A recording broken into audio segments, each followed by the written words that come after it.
Chapter 6. Try Faith in Healing. 1. Rise up and walk. The words are a command. Something wonderful follows it. Look at the beggar over there by the gate of the temple. That old human wreck has been there since I was a child. Over 50 years, I've heard my father say. Something seems to be happening to him. See, a man is taking him by the hand and lifting him up. What on earth is going on? Let's hurry over and see. My word, he is walking and leaping. He is shouting and praising God. He is really walking toward the temple under his own power. Can it be possible that the helpless bundle of flesh and bones has been healed? Wonders of wonders, he surely has. Think of the state of his body after all years of dirt and filth. Think of the years his muscles have not been used. In spite of it all, he is back on his feet and walking by himself. Amazing. I wouldn't have believed it if I had seen it myself. 2. Epathapa, that is, be opened. Here's another command and another scene. Poor, foolish, dumb man. How can he expect to be cured? He's been that way all his life. How can he expect to hear and speak now? Why doesn't he forget the whole thing and make the best of it? That's what I say. Why do they kid him? Why build up his hopes? It is presumptuous of him to expect healing. Can you visualize the scene? Watch the Master as he took him aside from the multitude, and put his fingers in his ears, and touched his tongue, and saith unto him, Apatha, that is, be opened. And straightway his ears were opened, and the string of his tongue was loosened, and he spake plain. 3. Be of good comfort, thy faith hath made thee whole. Again a command, but this time in recognition and words of the part the faith of the woman played in the healing. If I may but touch his garment, I shall be whole, she said to herself. But can't you hear what others were saying? Imagine a woman ill for 12 years, seeking to be healed. She's pining her faith on one thing, and that's so simple. She's certainly getting ready for a big letdown. Have you ever known such tenacity? She'd been to all doctors and spent all her money looking for a cure. Now she's turning to Christ and expects to be healed? What audacity! She is audacious. Faith is always audacious, bold, unquestioning. Hers may be a little thin after 12 years, but she is ready to try again. Jesus was passing on his way to the house of Jairus. As the crowd moved along with him, it was easy for her to come along close enough to touch the hem of his garment, and her healing occurred at that moment. But now the unexpected happens. Jesus turns and demands, Who touched me? Master, the multitude throng thee and press thee. Somebody hath touched me, for I perceive virtue hath gone out of me. Then came her halting explanation, and the reassurance from Jesus, Be of good comfort. Don't be afraid. You did just the right thing. Thy faith hath made thee whole. 4. Be it unto thee even as thou wilt. Again a command, but note the determining factor in what happens. Have mercy on me, O Lord, thou Son of David. My daughter is grievously vexed with a devil, a woman of Canaan cries. Send her away, said the disciple, for she crieth after us. This woman is a Gentile, and Jesus said, I am not sent but unto the lost sheep of the house of Israel. That rebuff would have been enough for most people, but she responds quickly with another plea, Lord, help me. Again Jesus seizes the opportunity, talking this time no doubt for the disciples too. It is not meet to take the children's bread and cast it to dogs. That was pretty rough treatment and not at all like Jesus, but he was making a point. Dogs was a term which the Jews used to express their antagonism and contempt for the Gentiles. This was another rebuff, but again the woman was quick on the trigger. Truth, Lord, yet the dogs eat the crumbs which fall from their master's table. Her argument was so convincing that it overcame every other consideration. Jesus exclaimed with great enthusiasm, O woman, great is thy faith, be it unto thee even as thou wilt. St. Matthew closes his report by saying, And her daughter was made whole from that very hour. 5. Stretch forth thy hand. This was a command to a man with a withered hand. A test case, if there ever was one, for the Pharisees were quibbling with him as to his actions on the Sabbath day. How many times had the victim heard such words as these, do you suppose? My, what a terrible-looking hand. How did it ever get that way? Do you have an accident? Is it a burn? What did Jesus do and see as an arm was stretched forth on his command? Did he delve into the man's past history? Did he see the degeneration of the muscles, the shriveled skin, the shrunken hand? No, looking with the upper eye, he saw a perfect hand. There was nothing to be changed, corrected, or removed. He looked through the unreality of the man's belief and saw the perfection of reality. Then saith he to the man, Stretch forth thy hand. And he stretched it forth, and it was restored whole, like as the other. 6. Jesus was leaving Jericho with his disciples when a blind man sitting by the roadside cried out, "Jesus, thou Son of David, have mercy on me." The disciple, fearing that Jesus might be overworking and overtaxing his strength, tried to shut the man up. "Hold your peace," they shouted. But he cried the more a great deal, "Thou Son of David, have mercy on me." There was nothing else to do. Jesus stood still and commanded him to be called. And they called the blind man, saying unto him, "Be of good comfort, rise. He calleth thee." And he, casting away his garment, rose and came to Jesus. And Jesus answered and said unto him, "What wilt thou that I should do unto thee?" Jesus knew what a blind man wanted, and the blind man knew what he wanted. Without a moment's hesitation he answered, "Lord, that I might receive my sight. I want to see, I must see." Now listen to God's response to that wholehearted appeal. "Go thy way, thy faith hath made thee whole." And immediately he received his sight and followed Jesus in the way. 7. And Jesus, seeing their faith, said unto the sick of the palsy, "Son, be of good cheer, thy sins be forgiven thee. Arise, take up thy bed, go out into thy house." Here the inference is plain. Forgiveness precedes healing. The state of the soul determines the health of the body. When Jesus gave his followers the commission to heal the sick, he also gave them the authority to forgive sin. For if there is a maladjustment in the soul, there will be a maladjustment in the body. Healing comes through a realignment with the perfect mind and law of God. "If thou return to the Almighty, thou shalt be built up." But that is all ancient history, you say. Well, that is true, but what has changed in the long periods of time? Is the human body still not subject to disease? Do we still not seek help from the physician? And aren't there countless persons, you among them, who realize that healing is a definite responsibility of religion? The only thing that has changed is that Jesus no longer walks the earth in human form, but Christ is still the certified channel through which the healing power of God is poured forth. He is still a manifestation and consciousness of the accessibility, helpfulness, and power of God. He is still the medium through which God and man meet. But you say, how can this be since Jesus took his body out of here into the everywhere? That is just the point. That is the answer to your question. In the everywhere, he is instantly available to all men. Christ is not a person as we are persons. He is the principle of life which indwells all men. He is the living Spirit always present with us. He is the Savior, the divine healer. By Savior we mean the saving presence. To touch his presence is to shift all human burdens and difficulties from our shoulders to his. Since he is omnipresent and omnipotent, we can place all reliance upon him. If we accept him, if we have faith, he goes before us and makes easy, successful, and safe our way. He takes over the government of our lives, healing, renewing, revitalizing, restoring, readjusting, and rebuilding us. The words "Christ in you" do not mean that he is located somewhere in our bodies. He is in our consciousness. Nearer is he than breathing and closer than hands and feet. He is right where we are at every moment of every day, occupying the same space that we occupy, awaiting our recognition. Being omnipresent, he is always with us in his fullness. Wherever we are, all of God is. Are these just words to you? Perhaps you are tired of psychological mumbo-jumbo and mental gymnastics. Then follow his advice. Become as a little child. Open your consciousness to his presence. When you succeed, you will do away with all formality and with the complex thought processes. You will just sit in the presence and wait for it to fill all the vacant places in your life. If you read the 7 selections from the New Testament thoughtfully, you recognize 3 conditions which those seeking healing must meet. 1. The desire or intent must be clear. What will ye that I should do? 2. Faith must be present. Believest thou this? 3. Forgiveness must be given and received. Are you seeking healing? Then remember that it is the same search, the same presence, the same law, the same healing, the same Christ in you, the hope of glory that you have been reading about.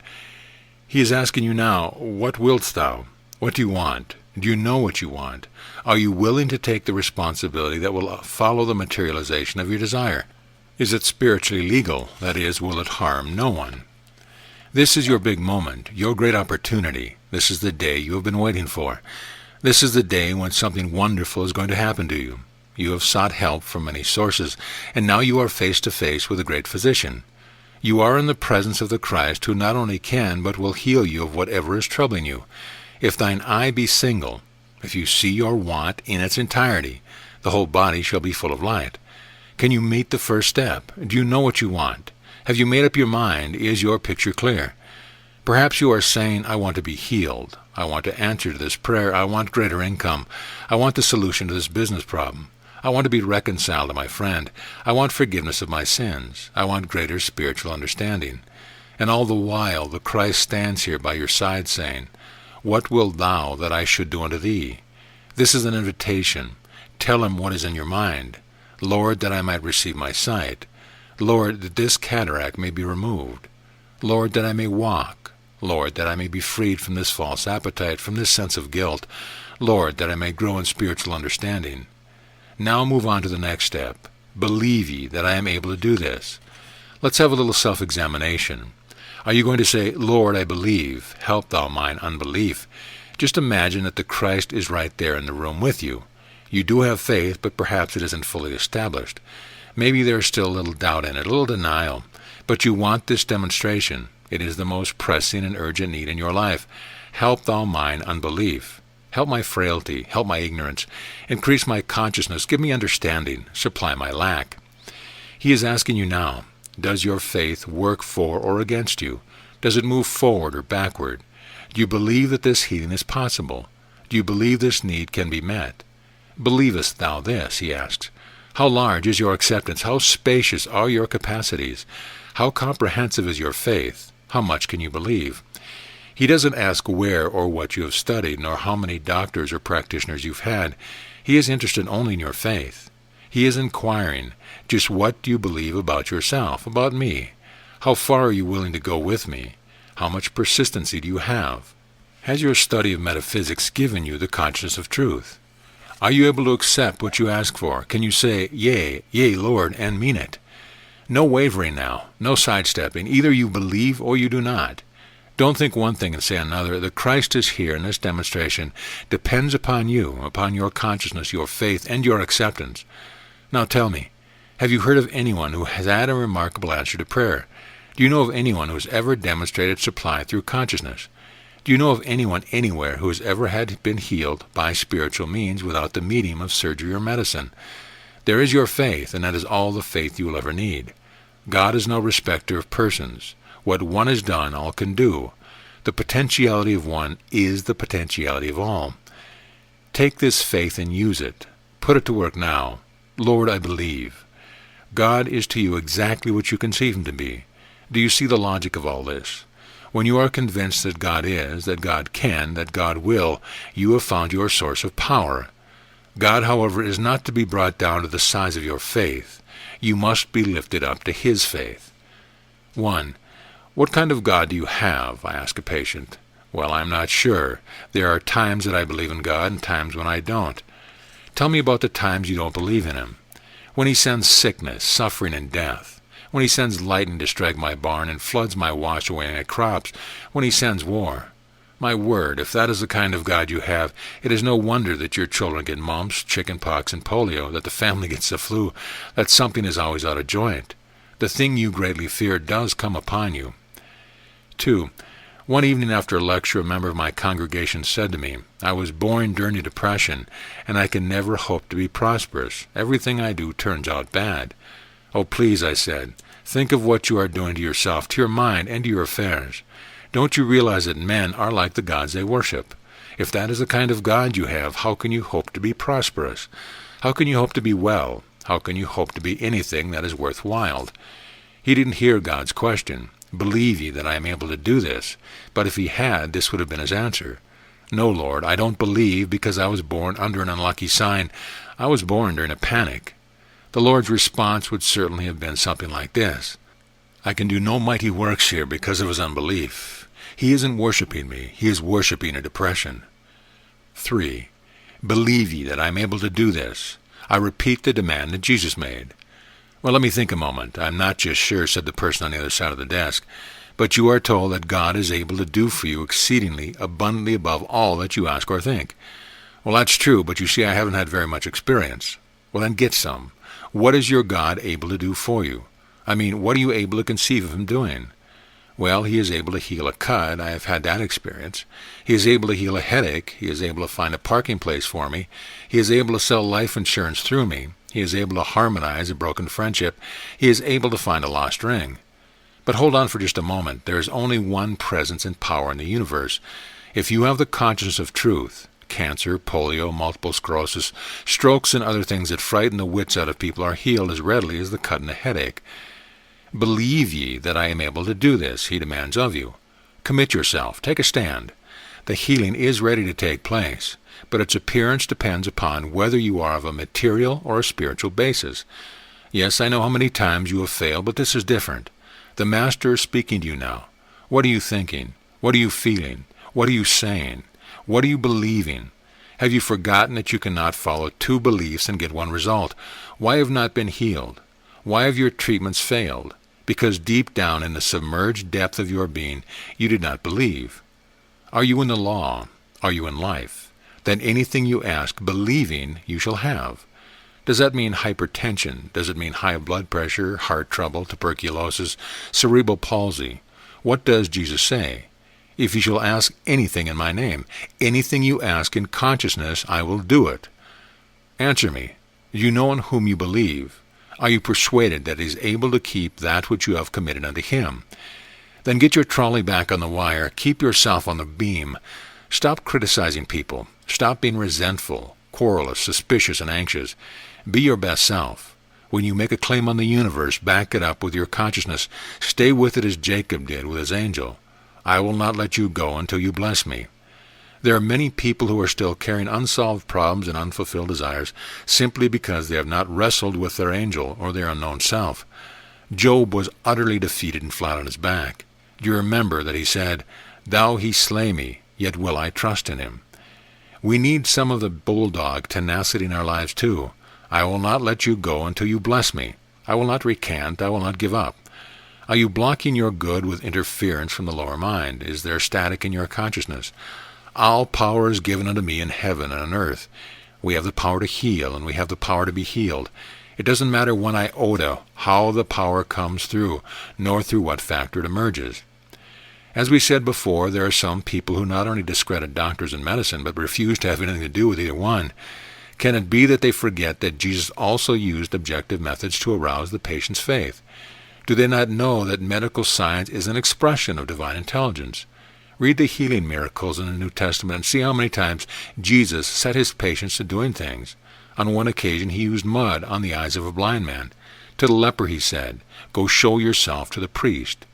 To Naaman he said, "Go wash in the Jordan." To the man sick of palsy he said, "Arise, take up thy bed and walk." Is there any difference from some of the prescriptions today? Go get a massage, go out and play golf, go down to the club and take a swim, go to the Turkish bath. Where's the therapy in these prescriptions? In the bath, in the swimming pool, on the golf course? The therapy is in the faith the patient has in a method. When we understand the principle of spiritual healing, we shall see that the power works through the doctor just as it does through the practitioner, and that whatever lifts the patient's consciousness is good therapy. Did not Jesus use suggestion in the case of Nicodemus, and use telepathy in the case of Jairus' daughter and the centurion's servant? Did he need clay in order to heal blindness? Certainly not. He used clay because of the way the blind man's faith worked. Jesus said, "Thy sins be forgiven thee." The sin of doubt, the sin of fear, the sin of frustration, the sin of defeat, the sin of confusion. Sin is anything in the consciousness which contradicts, confuses, divides, separates, or defeats us. Believe ye that I am able to do this? Yea, Lord, I believe. Sin and disease are not causes, they are effects. Jesus said, "My kingdom is not of this world." Then why do you persist in viewing conditions from the material or mental standpoint? Is it any wonder that you fail to bring about healing? My kingdom is a spiritual kingdom. That means that you are working on a higher plane. The plane of, whereas before I was blind, now I see. See what? See that God is the only reality. See that which is permanent. See that which is unconditioned. See that which is eternally perfect. See that which is unchangeable. See that which is real. See that disease exists only on the relative plane, the plane on which the earth was once believed to be flat.